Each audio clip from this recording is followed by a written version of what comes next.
ચતુરાઈની કસોટી. પર્શિયાના દરબારમાં આવતી દરેક વ્યક્તિ બિરબલની ચતુરાઈ અને બુદ્ધિમાનીની ભરી ભરીને પ્રશંસા કરતી. તેથી રાજાને બિરબલને જોવાની ઉત્સુકતા થતી હતી. તેમણે સમ્રાટ અકબરને એક પત્ર લખ્યો. તે પત્રમાં તેમણે બિરબલને પોતાને ત્યાં એક અઠવાડિયા માટે મહેમાન ગતિ માટે મોકલવાની અકબરને વિનંતી કરી. અકબરે બિરબલને મોકલવાનો નિર્ણય લીધો. પોતાની સાથે ભેટ સોગાતો લઈને બિરબલ પર્શિયાના રાજાને મળવા નીકળ્યો.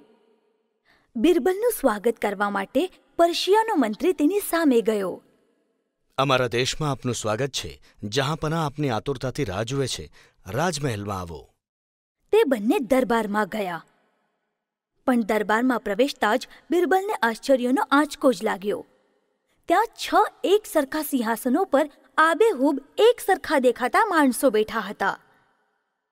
બિરબલ આ પેલા રાજાને ક્યારેય ન જોયા હોવાથી થોડો મૂંઝાયો.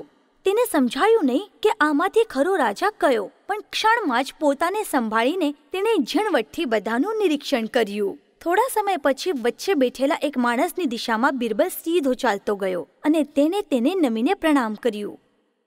જહાંપનાહનો જય હો. મારી શુભેચ્છાઓ સ્વીકારો. આપને મળીને આનંદ થયો.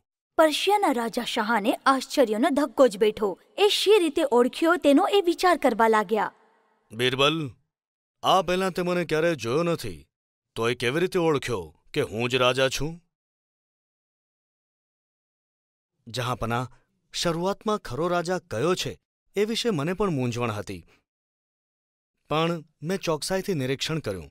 મને એમ જણાયું કે બધા લોકો તમારી સામે જોતા હતા અને તમે માત્ર મારી સામે જોતા હતા.